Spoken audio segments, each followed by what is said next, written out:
What's up, everyone, and welcome back to Fiction Tea Reviews. So,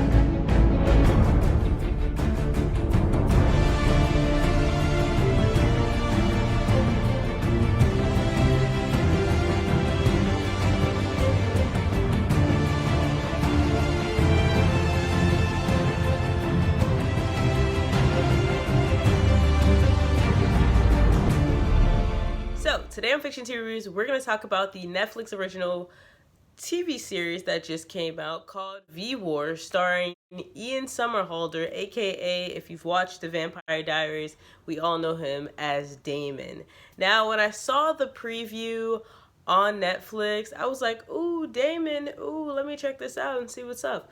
And yeah, I watched the preview and I was like, this actually don't look too bad.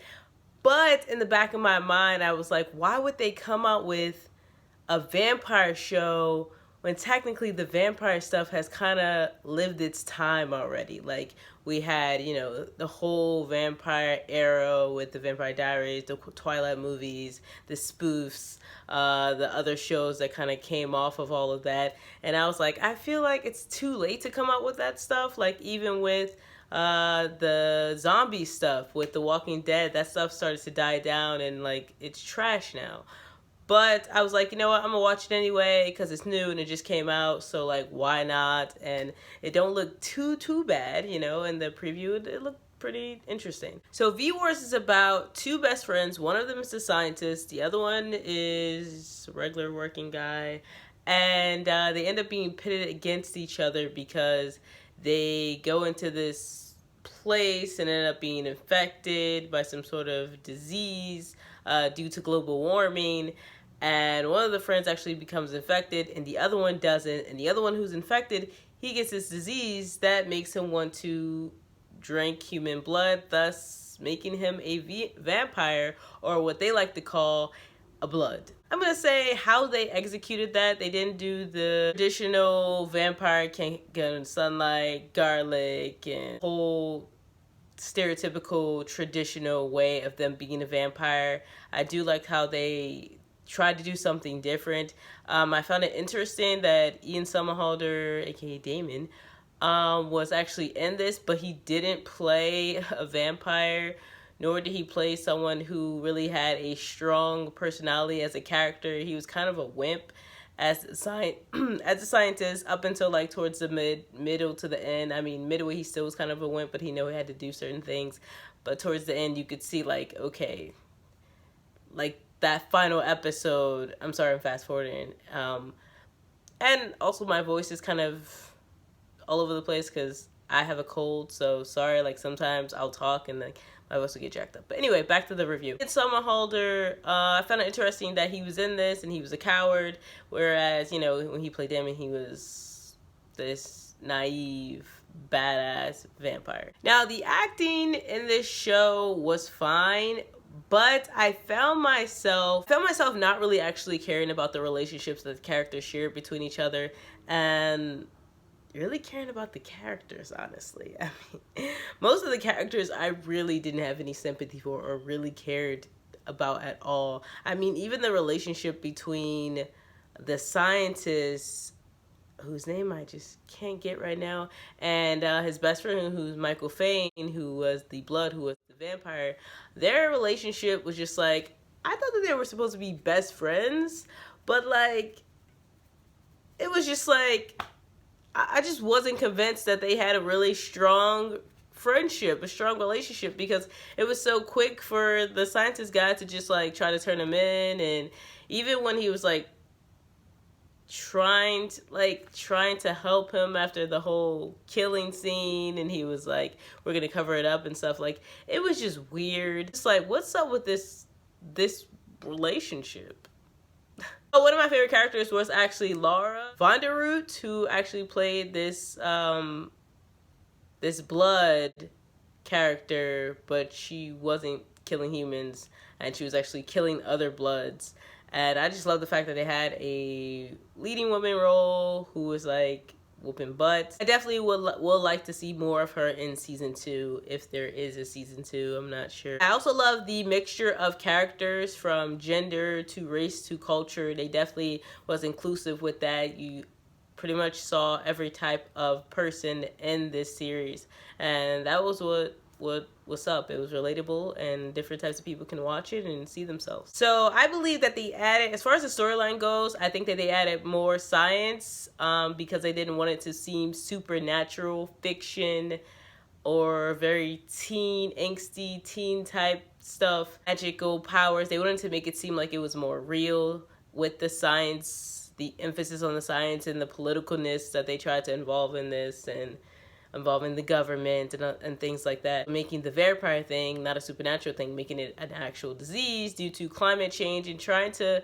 add as much realism that they possibly could to it. That was pretty interesting how they took a turn on that as far as this vampire thing goes. I mean, that the vampires could do actual things that humans could do, walk out in the sunlight. Actually, I'm not sure how accurate the science is. I know quite a bit of people were upset about this show and saying that this is not realistic, this would never happen in real life. And I understand that it's supposed to be pertaining to a lot of real things, especially with the science aspects of it and the governmental aspects of it. But I mean, I really wasn't sweating that, and I wasn't really deeply into all of that and trying to get upset about this isn't right and that isn't right. I just watched it for what it was. The show did go at a decent pace, but there were moments where I feel like there were missed opportunities in the show. I feel like they could have executed good full-length episodes. Like, I believe it was episode 5, 6, 7, I don't know, somewhere in between there. There was a scene with this guy with the ponytail who was like a blood, and he was like fighting, and I was like, that is good. I would have liked to see more. He was doing like martial arts. He was whooping butt. And I was like, I don't know if I really saw a lot of fighting. Like, I saw a lot of ripping out throats and blood and gore, which was cool. Dark. I know that, side note, this is supposed to be related to a graphic novel, so that probably was another point that the gore was also involved. And I've never read the graphic novel, didn't know about it until I started reading up on this. But if you have, let me know about that. And how is it? I would love to read it and check it out.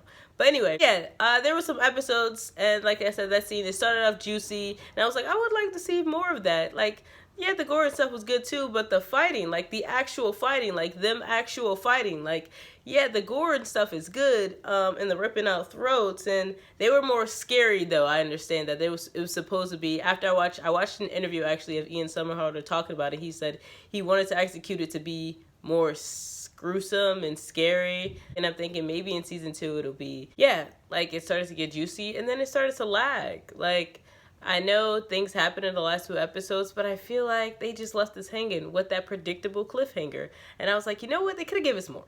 They could have given us more before it just completely went off. I mean, it's predictable. We know what's going to happen for season 2. That's why I said season 2 was better. Season 1, it was okay, but I think season 2 will definitely be a lot better. That pretty much wraps up my review of this series. Do I think that you guys should check it out? Sure, check it out for yourself if you are interested in stuff like this. If not, I wouldn't check it out. It's all right. But yeah, like I said, it's okay. I wouldn't. It's not one of the best shows on Netflix. Be sure to get you a copy of Rain. The link is in the description box below. It is a book about psychological things going on with young adults in a psych ward, and they get a new counselor, and he's trying to figure out what the hell is wrong with you people, and what's going on with these triggers that are happening to you, that, like, why are you guys in here? Like, what's going on with this facility? What's going on with this place? And he starts to unveil different things, horrific things within himself, and learning about the different characters also in this book who are dealing with traumatic psychological problems going on with themselves. And it's a really interesting read, and I'm not just saying that because I wrote it. Like, it's purely interesting, and if you have any interest in checking it out, you can hit the link in the description box below and you can check it out. You will be able to read a little insight in chapter 1, and you can read the back cover to get an idea of what it's going to be about. Also, I will be releasing a free online read of it and ebook form in a few days. I just have to format all of that because it just keeps coming out wrong in the formation. But yeah, if you're interested in that, definitely stay tuned, and stay tuned for more reviews. So see you all next time. Enjoy your week.